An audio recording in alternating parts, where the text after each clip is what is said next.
Hello, everybody. This is Chad Eves, along with co-host Michael Gansel, for this episode of the Meaningful Communication Show. Happy winter, happy 2024. This is our second show. Those of you in the Midwest, like Brian and I here, hope you're enjoying the snow. It's coming one way or the other if you haven't gotten it yet. And Michael, you have brought Brian to the show. Would you like to introduce him to our audience?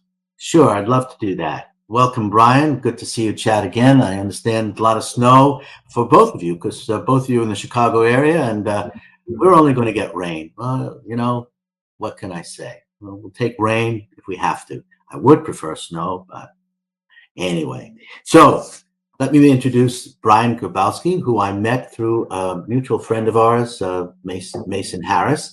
And so Dr. Brian Glibkowski is an award-winning author, researcher, and futurist who is passionate about the role of questions and answers in business and society.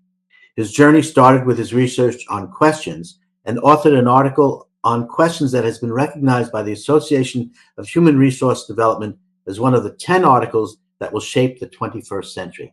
Love to hear more about that as we get more into the podcast. Now, during his research, one simple observation stopped him in his tracks.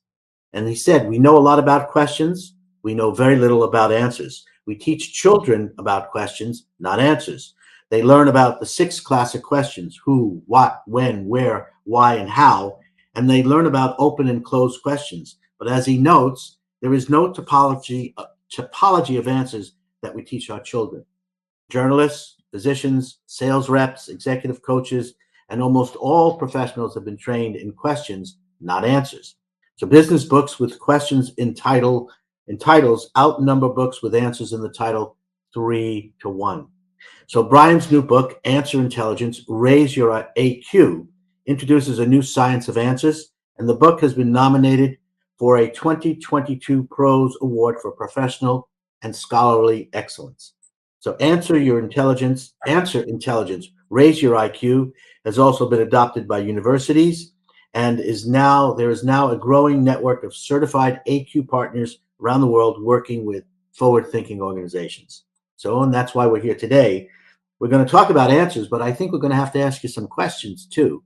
So let's have some fun and let's start. Chad? Sure. So, Brian, this is, an interesting take on, the field of knowledge. Like you said, everything's largely been driven by wanting to answer something in some way or form. What is the central point or the calling point that you're looking to help people with by addressing AQ and with your company, your services, your software? Like, well, what's the one gap? Well, what was the driving gap or the call that caught your attention with it? Yeah, I look forward to answering that. First, I just want to say, Chad, Michael, thanks for having me. You have a great podcast, and I'm happy to be on it. So thank you. Yeah, so great question. What gap does AQ fill? So let me try to answer that for you. I think, like we've talked about, we know a lot about questions, less about answers. And we sort of extend our thinking a little bit more. We have to think about what is the primary function of a question and answer. And in very basic terms, we ask questions about things we do not know. There is a gap, okay? And the primary function of an answer, and this may have to explain a little bit, is to fill that gap. And when you do so, you influence. So when we look at answers, many of us, probably are not, very self-reflective about questions and answers, and like I have been. But the primary function of an answer is to fill a gap. When that gap is filled, you have influence. So think about it. If you're going to the convenience store and you want to know, how do I find the candy bar? The clerk tells you, right? A 3-step procedure. Go down aisle 1, take a left bottom shelf. You fill the gap. The clerk has influenced you. We provide answers for ourselves. So when we're a new emerging leader, we ask ourselves basic questions. What is leadership? Why do I want to be a leader? How do I lead? And when we provide these answers for ourselves, we connect to answers, we influence ourselves. So the importance of AQ is, pointing out that answers are important for influence. They're deserving of our attention. We should focus on them, and that's my response. let me see what you think about that and what kind of follow-up questions you might have. So I guess one question I have on top of my head. So the three of the primary functions of communication, persuasion, informing people, or entertaining. Where's that boundary in your approach between the persuasion and the information? As far as compelling or persuading someone to do something or having that influence versus the technical know-how to do something. Yeah, I think persuasion versus information. I'm not making huge distinctions between those. When you give someone information, you're in a mild form, persuading them. If someone tells me, how do I find the candy bar, I don't think you would think that's persuasive. It's more informational. So I think in my framework, we're not primarily focused on huge distinctions between information and persuasion, but both information and persuasion are about knowledge that you give someone to do something and operate in the world. So, I guess that's how I'd respond to that question. Is we're not making huge distinctions between those two, and then when you're thinking about, and this gets to another point of your question because it was an interesting question. When we think about use of answers, it's answers for yourself or for others. So there's sort of they can be used in both ways. So let me turn it back to you, as I don't think I fully answered your question, because there was a couple parts to it, and I'm not sure if I unpacked it fully. I don't think I did. Well, I think that's I think it's how we communicate isn't isolated to one particular thing. Very rarely, is it only to influence? Is it only to tell someone how to do? Is it only to entertain them at some level or something like that? So I guess to kind of loop around that is when you approach it with like an AI type of approach, does it favor, or how do you set it up to favor one of those different areas? Like if it's an algorithm type approach, how does that approach the influence task? Yeah, is it doing the influencing, or is it providing the information to the user for them to decide how they're going to be influenced? Or maybe I'm misinterpreting what that role is by the AI part. Well, okay, the AI part. First, let me talk about sort of different answer types, and they serve different purposes. So, stories and metaphors emotionally connect. So we associate those a lot with like persuasion, perhaps, sort of conventionally. Theory and action are analytical. Procedures and action are practical. And so these are serving different purposes. But all of these answers are forms of knowledge. Take a metaphor. It's a it's a comparison that's connecting to experiences. It's a form of knowledge. Story is a form of knowledge. These are all types of knowledge. So with AI can basically provide each of these answer types an output. So we have these different answer types, and the extent to which you accept these answers, is a complicated thing. Extent to which it influences you, it's going to be comprised of many factors. The quality of the answer itself, how that answer connects with the other answers, so on and so forth. So, someone, may not necessarily be persuaded by, a definition of something, a concept. But there can be times when you can be persuaded by that, or you need that. Like, let me give you an example. So if you're in a company and you're doing employee engagement and you think that's really important, say you have a story that you connect to, and employee engagement is what we should do. On some level, it's going to be very helpful if someone can provide you a definition of employee engagement and sort of break it down into different dimensions, part of a concept, because it's going to give you greater command of it. So if I was going to say employee engagement consists of cognitive engagement, you think about the job a lot, emotional engagement, when a company does well, you're excited, when it does poorly, you're sad, physical engagement, you have the stamina to do the job. For someone that really wants to lead like an employee engagement initiative, that definition and those dimensions actually can be very influential for you. And so it's an interesting thing. So when is something entertaining, informational, persuasive? Our framework isn't really centrally focused on that, or the mapping to that hasn't been done explicitly, but sort of that example of the concept, hopefully it gives you a sense that, even something seemingly as dry as a concept can be persuasive to the person that needs that answer. So let me turn it back to you. Your questions are really tough, nuanced questions. So I'm not sure, again, please let me know where else you want to go with this. Well, no, I think it's very interesting in the progression of it, and it's the whole AI field is very new, and one of the things I've spent about 15 years in the IT industry doing software development and program management before I switched into doing different types of communications, coaching, and leadership work, and so that's why I'm always interested to see where that interface is. What's that bridging action between as AI develops. Or, one thing else I was thinking when I was, reading through, your website and, listening to the stuff that you've been saying is what would be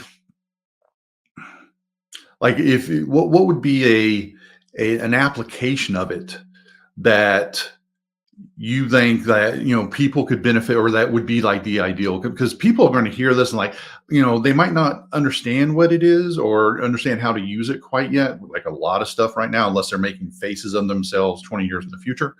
What would you say is like that's the thing people need to be, it's going to make your life or your job better? Yeah, I think well, taking a step back before I explicitly answer that, the answer intelligence framework is a framework of questions and answers. So if you go to the website, raiseyouraq.com, the first page, there's this wheel of 6 answers surrounded by questions. It's developed by research with expert communicators, and there's certain principles of how the questions and answers are combined and navigated, and so that's what that is. Then if you think of AI, it's essentially a question and answer machine. It's a lot of parallels. It's a black box. What AI does is not human thinking. It sort of parallels human thinking, but the way it derives its answers is very different. So the purpose of AQ, as it's interfacing with AI and sort of our software, is sort of have answer intelligence as a front end. You have AI, and then results can come back, and answer intelligence as a back end. Sort of structures and organizes this knowledge in a way that can be navigated by humans. And that sounds sort of maybe hard to get your head wrapped around, but on a very basic level, with the research we've done, there's question and answer mapping. So if you ask a what question, it relates to concept and metaphor. So if we talk about something like, what is leadership? I can give you a concept and metaphor. I can say, to me, leadership is inspiring others and holding them accountable to achieve a goal. Concept. Leadership as a metaphor is 2 ropes. When the ropes are separate, they're strong. When they're braided together, they're stronger. That's how I lead. Each meeting, I inspire and hold people accountable.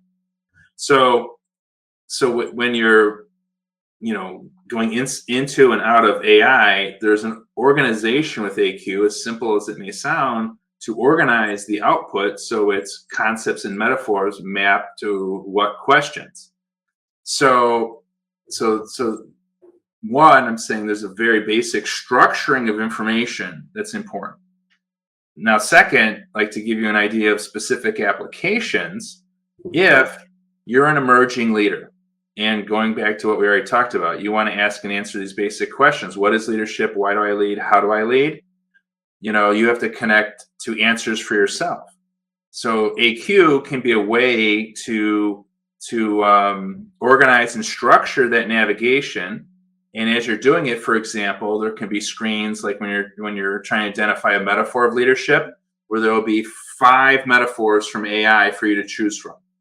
So what we're doing, among other things, is finding ways to navigate answer sets that are potentially, at the extreme, they're infinitely wide and deep when you look at AI.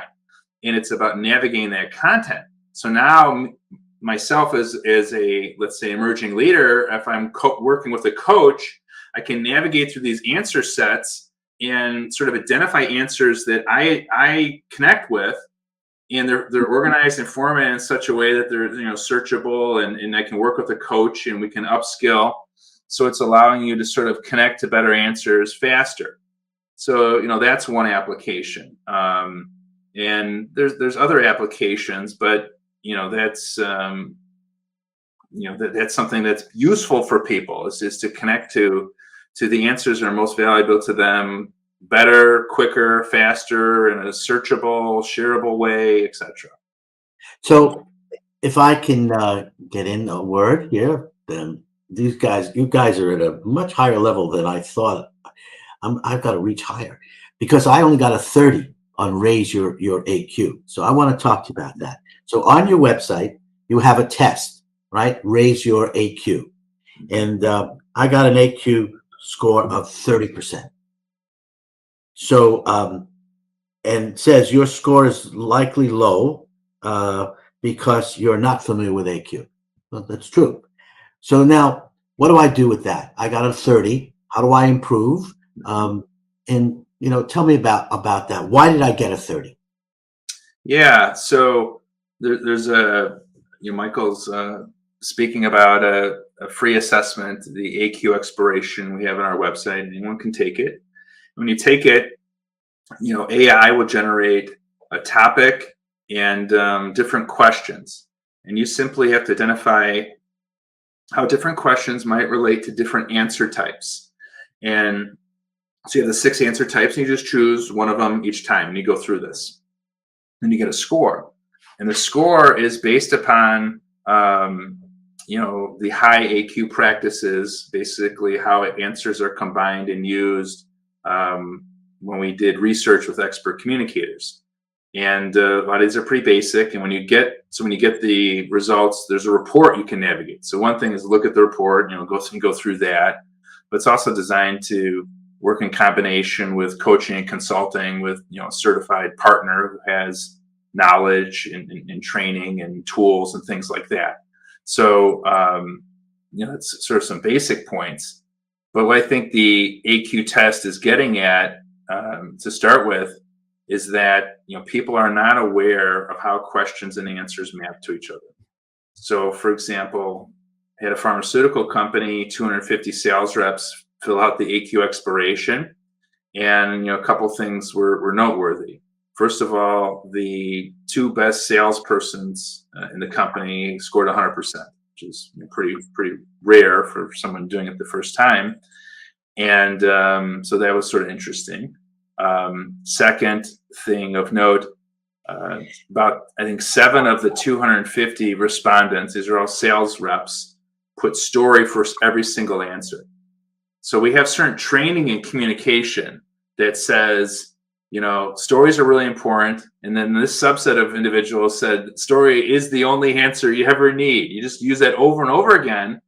When I was doing keynotes and workshops with them, I sort of used the following example to sort of hopefully dissuade those that have that view. And I said, again, doubling down on something may have alluded to here, but you go to the convenience store clerk, you go to the convenience store and you ask the clerk, how do I find a Mars candy bar? You want a procedural answer. Go down aisle 1, take a left bottom shelf. Or you don't want him to tell you a story. You don't want him to tell you. You got the punchline.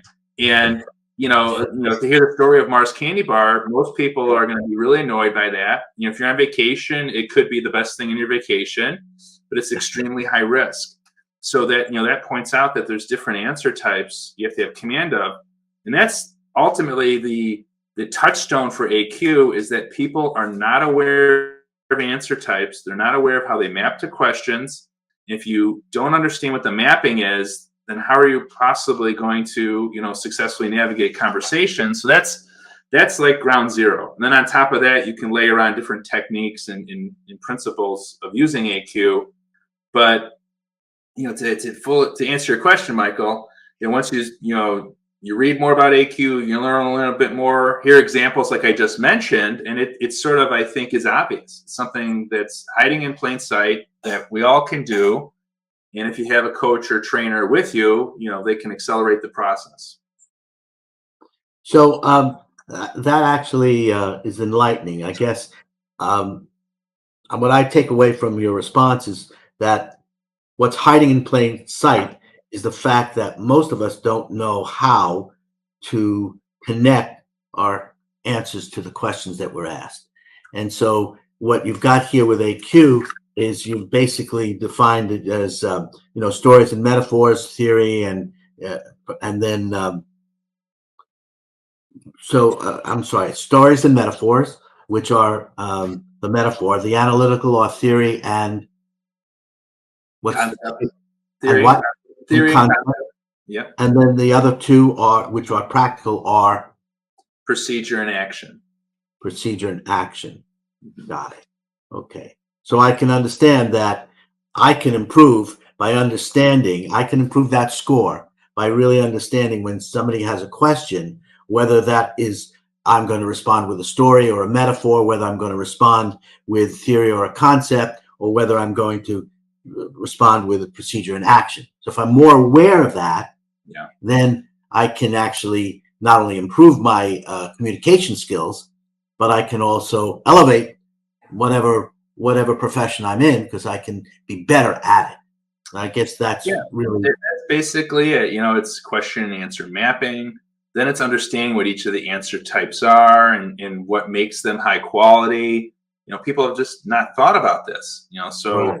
If you start to do a workshop with someone, very quickly someone's going to say, what's the difference between a metaphor and story? And then they haven't made these distinctions. And all this can be very helpful. Like, here's an example of another sort of small insight. When you're learning about AQ, when we did the original research with the top golf instructors in the world, that's where it all started. I was going to ask you about that. That was just off the top of my head. Yeah, so I guess why them? Two before I give this point, two reasons. There's over 25,000 golf instructors in the U.S. alone, and we interviewed those in the golf. I think it's Golf Digest Top 50, Golf Magazine Top 100. Maybe I have that reversed, but we interviewed individuals globally. So these are individuals in the upper half of the 99th percentile of their profession. So first, it's always good to study those experts. Second reason, this was an interesting sample, is these golf instructors taught a wide range of clients. So they taught touring pros you see on TV, weekend warriors, your young son or daughter picking up the clubs for the first time. Like, they had this huge range.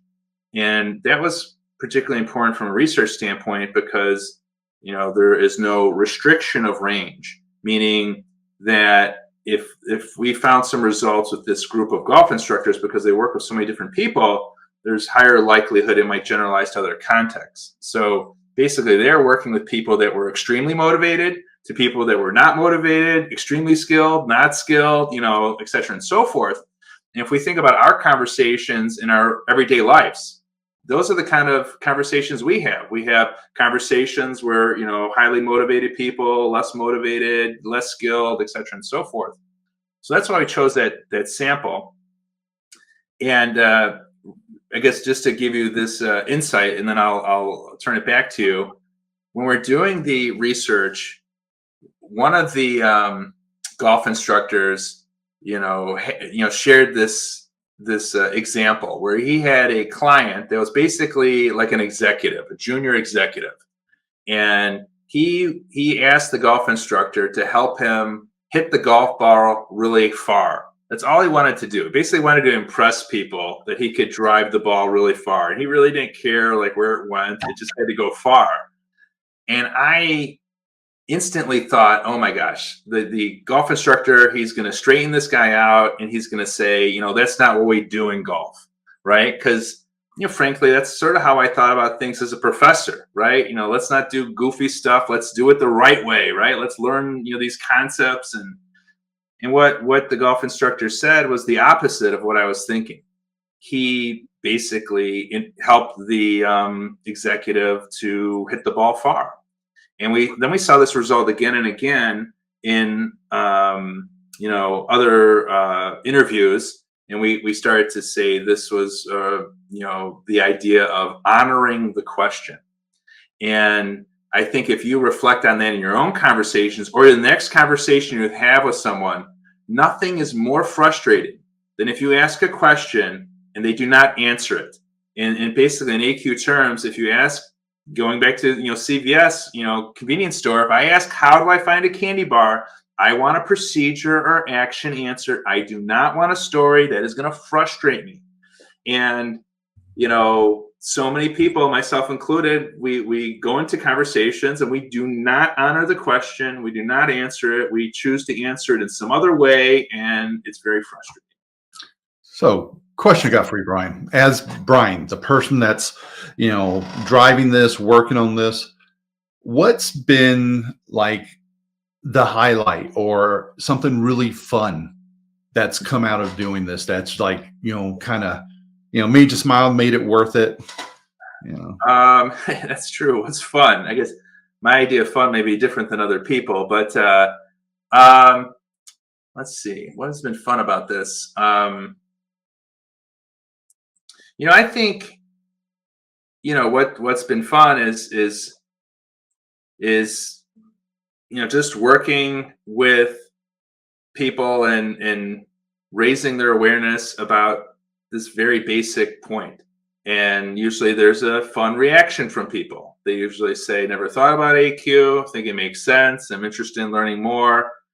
And I don't know, at a very basic level, I find that you know, something rewarding. I don't know if it's fun per se. But I will say this, you know, when I first started with AQ, one of the biggest challenges was moving people outside of story.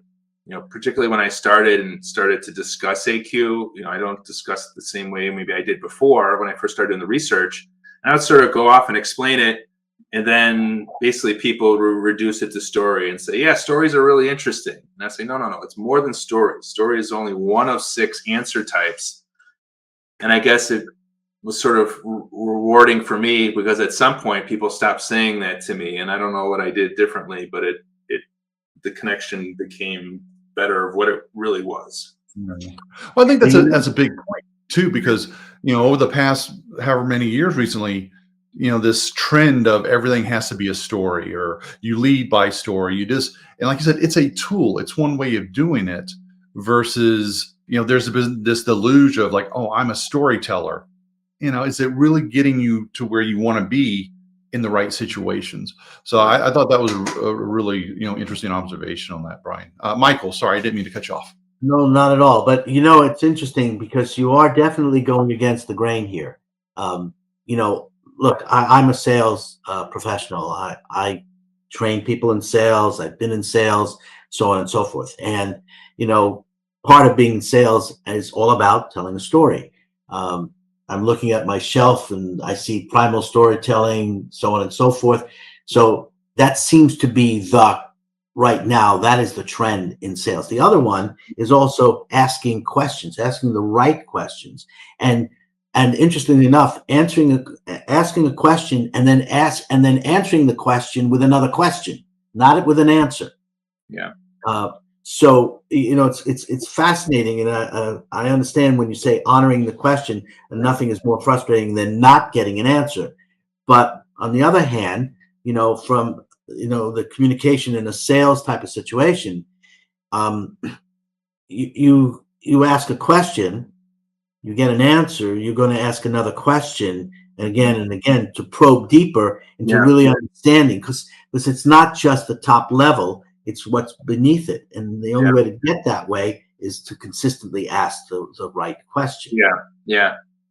A couple of responses to that. First of all, I don't think I necessarily disagree with anything you're saying. I think, it's about, this is a different framework, and it has touch points to other things. Like, for example, story is one of the 6 answers. So I like stories. I like books about stories. But I think there should equally be books about the other answer types, and to some extent there is. If you look at, for example, Research in Habits, Atomic Habits, it's largely a book about procedures and actions. And there's, so you see these other pieces. If you go to LinkedIn, most posts by thought leaders are posts about concepts. They're basically declarations of concepts. Leadership is great. Here's 10 attributes of leadership. That's more or less what they are. So you see a lot of these other answer types. Another point is that, I believe questions and answers are both important. So it's called answer intelligence because that's new with the book, and that's intellectually where the main contribution is. But the framework, is answers surrounded by questions. It's both. So if I had to sort of describe an ideal conversation, I would describe it like this. Think of a dinner conversation with a friend. So your last dinner conversation you had with a friend, if it was a nice conversation, it probably had a couple attributes. 1, both sides spoke about equally. 2, both sides asked and answered questions about equally. 3, both sides cared about each other. And that's sort of a nice conversation. So I think you can extend that conversation to other business contexts, and I think it generally will hold true. So that conversation, it's about balance. It's about, it's not a monologue where one side just asks questions over and over again. And I think from a sales perspective, there's actually, a fair amount of evidence that supports what I just said. And I think you'd probably agree with what I'm saying. In my book, there's a sales AQ chapter co-authored by Gong and Salesforce, and looked at some of Gong's data. They do, for those that don't know, record sales calls and you can analyze them. And basically what they found was sales calls that were more effective were basically what I just described. They were balanced. Both sides spoke about equally. The quickest way to lose was asking, too many questions in a row. You're going to lose. Nobody wants like 5 questions in a row. So I think, that's one point. And I'll just make one other one. It's sort of a very different point. This idea of questions and answers going back and forth. You can't reduce it necessarily to one formula. It's not like I ask 5 questions and then I know more about the prospect and then I move forward. That's very rote. That's very amateurish. What's more effective is to know to dynamically, who asks which questions at which time. It might be 2 questions in a row by you, maybe 1 answer, 2 answers, something like that. But you want to have the back and forth. If you don't have back and forth, then that's not good. Another thing about just asking questions is that the person you're asking may not know the answer. So if you're asking a million questions they don't know the answer to, is that really the best approach? So anyways, 2 responses, very sort of different, but just sort of trying to get at the subtlety of this, and the fact that I think it is probably consistent with, things you might, subscribe to already, Michael. Well, I like what you said, and I think there's room for both of our opinions, because we're really not very different in what we're saying or what we believe in. I think we're running out of time. I can see and I'm sure we could go on longer. I guess what I wanted to summarize for a moment would be, I think what you said, we're looking for that ideal conversation. And that ideal conversation is where we speak equally, we ask questions and answers relatively equally, and then we, care about each other and we demonstrate that in the conversation. And I think that this will be it's a very interesting approach. I think I'm going to take this in my sales approach a little bit more, looking for this balance, and certainly look at the 6 types of answers, because I think that really is that's very significant. And I'm impressed with that. Thank you, Brian. I really appreciate learning about this. So, Brian, in closing, lately in the news, actually over about the past year, there's been a lot of change and turbulence, specifically in the IT industry, reductions in force, stuff like that. Duolingo just came out and announced their reduction, 10% of the contractors, replacing them with AI, they say. AI is coming. It's not going to be stopped. As someone that's on the leading edge, in the industry, what would you advise people as far as for them to be competitive and prepared in the future in the workforce, from a mindset perspective, from a skill set perspective? Like, what would you tell them? Yeah, so I would say, and this is specifically in the respect to communication, but I think you could probably generalize this to other points. My view of AI is that it is like a large ball of rubber bands. It's very big. We can't ignore it. It's huge. But innovation always occurs at the periphery.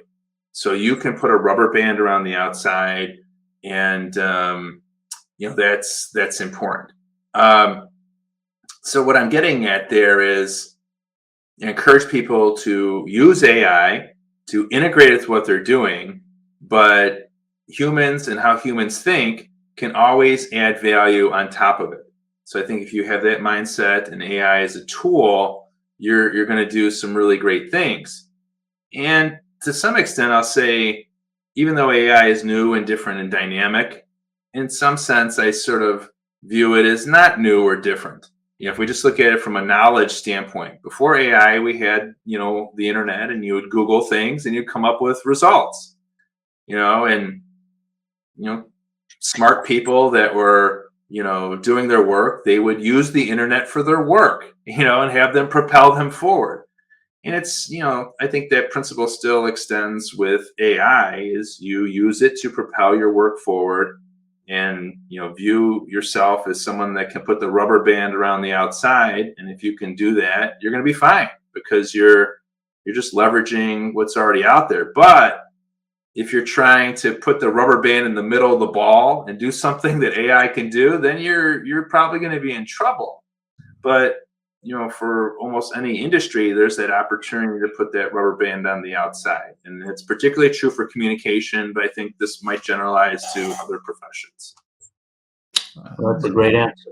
Well, all right, Michael. Well, I get the feeling, Chad, we could ask Brian a bunch more questions, but I think we're just about out of time. And I have found this conversation fascinating. Thank you very much for your answers. And Chad, thank you for your questions, because without your good questions, you weren't going to get some good answers, and you got them. So for sure. So I'm good, Chad.